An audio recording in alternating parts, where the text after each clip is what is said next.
And this enormous crowd on Alpe d'Huez now, and still Greg LeMond follows the wheel of his teammate Bernard Hinault.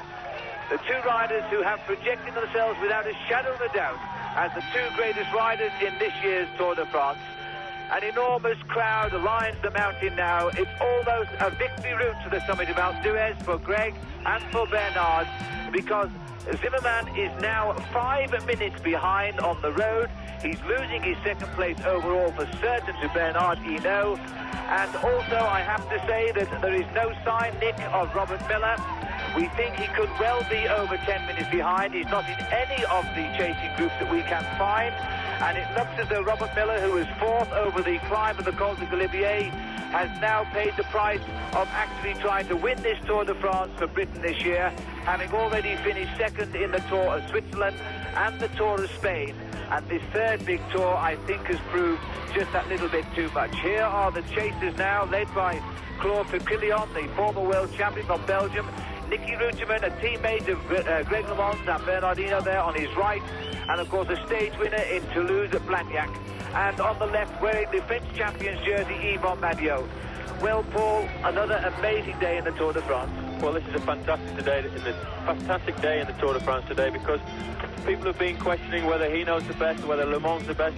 But I think today what they've both underlined is that Greg LeMond and Bernard Hinault are the best two riders in this year's Tour de France, because they've just left everybody trailing behind. Well, we've seen Hinault bring this race alive from that time trial in Nantes. And now we've seen Greg LeMond do what he's always promised, and that is to take the lead. If you're watching us when the race was in the Pyrenees, then you'll remember Greg LeMond there did a marvellous ride to Super Bagnères and won that stage so well. And now here he is again in the Alps, riding a similar finish. And with him is Bernard Hinault. But this time the difference, Greg LeMond wears the yellow jersey. Just as we came round the corner there, we saw Virage 3. From the bottom of this climb, all the corners are numbered from 22 right down to the top. And it does help a little bit, actually, because at least you can count down how many corners to go. And as you get nearer the top, it's good for the morale to know that you're nearing the summit. As you get nearer the top as well, there are more and more spectators. So the last two kilometres, you're almost carried along by the crowd, the cheer of the crowd. And in fact, if I have to tell the truth, the crowd gets so cheerful at the top that they tend to tap you on the back. Each little taps and to give you a little bit of acceleration and lift you up to the finish. Well, Paul, I don't think anybody can deny these riders a tap on the back, because they have proven themselves to be absolute heroes. Every man that's surviving this Tour de France deserves the biggest medal when they get to Paris. There's only 140 of them left now, and it's been a very strange day in many ways, and certainly a sad day for three of the riders. Eric Hyde, who won 5 gold medals in the 1980 Olympic Games in Lake Placid, has crashed and gone to hospital, and we don't yet know what his condition is. And that is extremely sad, because Eric has made the transposition from skating to cycling, has made the selections for the Tour de France, and was going to finish in Paris and has crashed. Also gone is Eric McKenzie, the only New Zealand rider. He had a bizarre crash. He crashed on the way down the Col de Granon yesterday, going to his hotel, and broke his arm.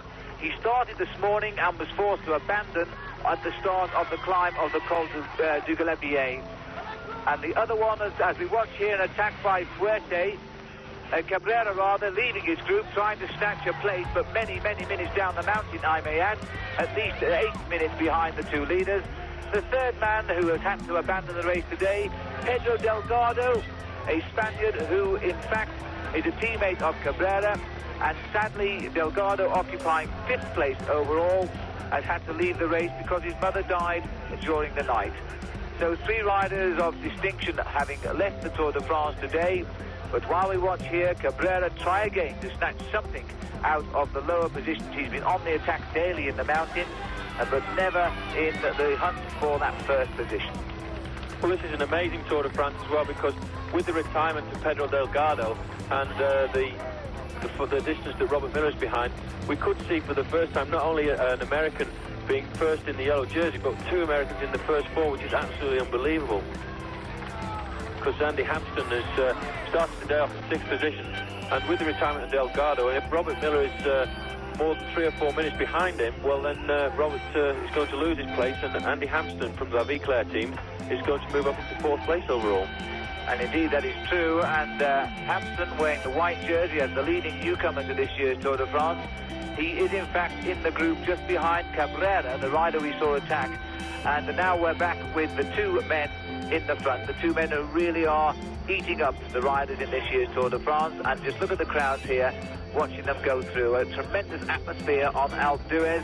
Without doubt the most popular climb in the Tour. It's used fairly frequently, although not last year. And neither Greg LeMond nor Bernard Hinault has won on this climb. But Hinault has known what it's like to come up here and wear the leader's yellow jersey. So how times change, because now it's Greg LeMond for the first time in his first full day as defender of the most coveted jewel in world cycling, who's going to come up and take the jersey today. You can see as they get near to the top, this is probably the most popular of all the Alpine finishes, because you get nearly everybody comes to see this, and I think everybody in the crowd here today knows that this is one of the most historic Tour de France's, because you've got an American's going to possibly win the yellow jersey for the first time, and they all will come here, they all want to see it, and you can see that there's hardly any room for the riders to get by. It's amazing when you come up there. It must be the equivalent of playing at Wembley for a cup final. Indeed, Paul, it certainly should be like that. There are probably 1 million people on the road today between the stage. A long, long ride of 101 miles, 162 kilometres from Briançon over the giants of the Alps, the Col de Galibier, over 8,000 feet, where Luis Herrera was first over the top, and Robert Miller was fourth. Herrera is now, we know, 12 minutes behind, and we fear that Robert Miller is with him. And then we went on to the Col de la Croix-Fer, where Bernard Hinault was already in front with Greg LeMond, and with a lead of 2 minutes 50 seconds over Urs Zimmermann when they crossed the second major climb today at 6,800 feet.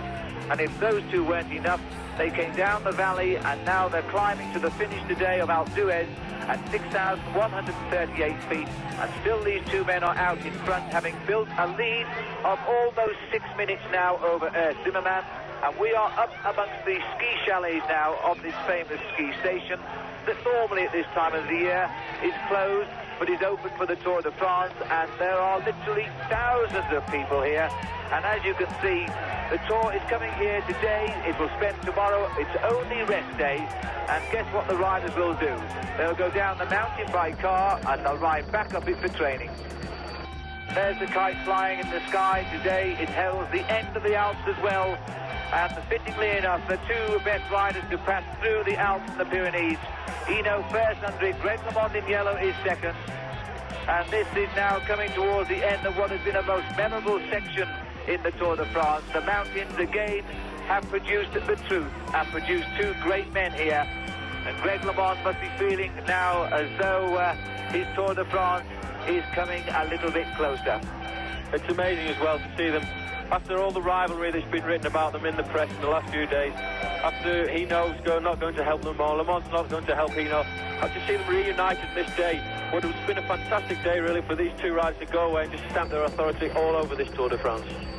Paul, this has been a Tour de France in the greatest tradition of the event. We thought these days had gone with the absence of Eddy Merckx, the man who won 5 times and always used to win so well, the absence of Jacques Anquetil, who in the late 50s and early 60s won the race 5 times. They used to destroy the field like no other riders could. But since then, the technology of cycling has become so fine down that riders snatch bikes, quick wheel changes, always meant to tell them time gaps. They have only really to ride the bike, and therefore are winning by seconds and not minutes. And yet here we are now in the most modern Tour of its time, and the two greatest riders have ripped the field apart, and an arm goes round, you know. What has Greg LeMond said to Bernard? The smile, this is unbelievable. The top of one of the hardest climbs in the Tour de France, and these two men smile. LeMond is making this fall look like a club run now. Oh, this is fantastic. All of this climb, it looks as if they've been out on a training ride together. And both of them, you can see how happy they are now that they're going to be first and second over the line here. This is absolutely incredible.